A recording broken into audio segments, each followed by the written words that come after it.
যখন তুমি নিজের রক্তের মানুষের দ্বারা কষ্ট পাবে, তখন তুমি একবার নবী ইউসুফ আলাইহিস সালামের কথা মনে করো। তিনি কিভাবে নিজের ভাইয়ের দ্বারা প্রতারিত হয়েছিল।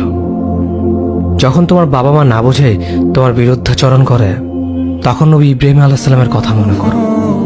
তার বাবা তাকে আগুনে নিক্ষেপ করায় ভূমিকা রেখেছিল। যখন তুমি সমস্যা থেকে পরিত্রাণের জন্য কোনো পথ পাবে না, তখন ইউনুস আলাইহিস সালামের কথা ভেবো। তিনি কতটা সময় তিমি মাছের পেটে আটকা পড়েছিল।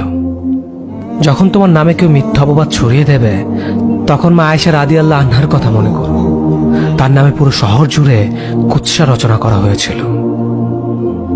যখন তুমি অসুস্থ ব্যথার যন্ত্রণায় কাতরাতে থাকো, তখন নবী আইয়ুব আলাইহিস সালামের কথা ভেবো। তিনি ভয়ঙ্কর এক ভাইরাসজনিত রোগে আক্রান্ত হয়ে তোমার থেকে বেশি কষ্ট পেয়েছিল। যখন তুমি দিনের কোনো বিধান নীতিতে যুক্তি খুঁজে পাও না, তখন নবী নূহ আলাইহিস সালামের কথা ভেবো।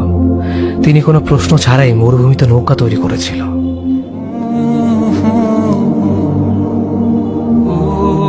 যখন তুমি আত্মীয়স্বজন, পরিবার, বন্ধু বান্ধবের কাছে হাসির পাত্রে পরিণত হও, তখন তুমি শেষ নবী হযরত মুহাম্মদ সাল্লাল্লাহু আলাইহি ওয়াসাল্লামের কথা ভেবো। রাসূল সাল্লাল্লাহু আলাইহি ওয়াসাল্লাম বলেছিলেন, সবচেয়ে বড় পরীক্ষা দিয়ে সব থেকে বড় পুরস্কার আসে। যখন আল্লাহ কাউকে ভালোবাসেন, তখন তাকে পরীক্ষা করেন, এবং যে এই পরীক্ষাগুলো মেনে নেয়, সে আল্লাহর সন্তুষ্টি অর্জন করে। আর যে অভিযোগ করে, সে তার ক্রোধের পাত্র হয়। হে আল্লাহ, তোমার কথা মনে করা, তোমার প্রতি কৃতজ্ঞ হওয়ার এবং তোমার ইবাদত করার তৌফিক আমাদের দান করো। আমিন। যেভাবে তুমি সন্তুষ্ট হও, সেভাবেই আমাদের পরিচালিত করো।